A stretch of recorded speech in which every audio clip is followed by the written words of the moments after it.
Am I in frame? Yeah. Cool. Yeah. Hello, my name...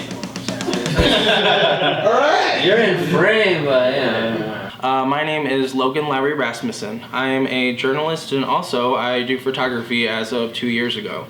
I go around to like a lot of local shows and I kind of take pictures and drink, party. Moving on, this story is about a musician, Diego Galvan, most famously in the local Arizona band Travis James in the Acrimonious Assembly.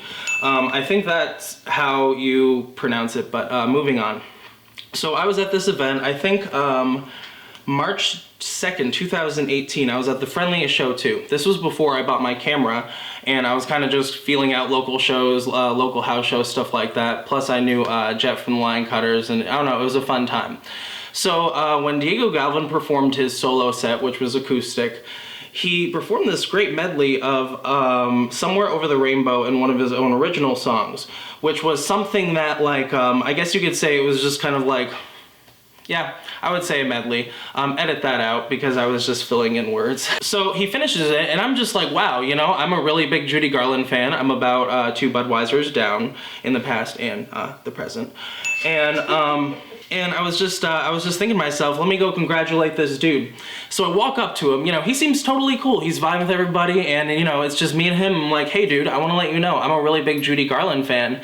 And, I was just kind of like rattling off and information dumping in the way I do. And all of a sudden he stops me and he was like, actually, that song was written by a 2,000 pound, or I think he said like a 400 pound Hawaiian man in 1994. And I'm like sitting here, I'm sitting here kind of perplexed because I was the person who thought that Somewhere Over the Rainbow was specifically written for the Wizard of Oz film back like in the early 1900s. And so I'm kind of just sitting here dumbfounded, a little tipsy, and kind of just staring at this man as he's staring back at me, kind of refuting information I thought was, like something I knew. And I'm open to learning new things.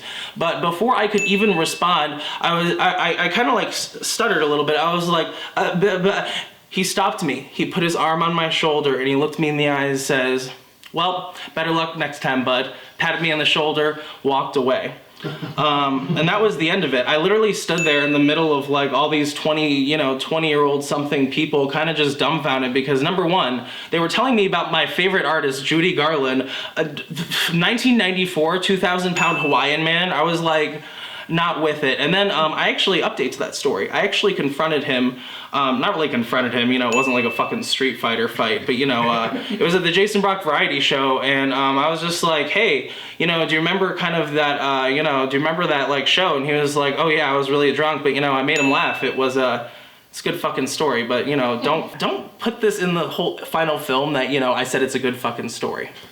Second story I have was I took about 6 tabs of acid in 2016. This was during the height of my party years. Don't worry, I am mostly clean now, and I'm proud of it.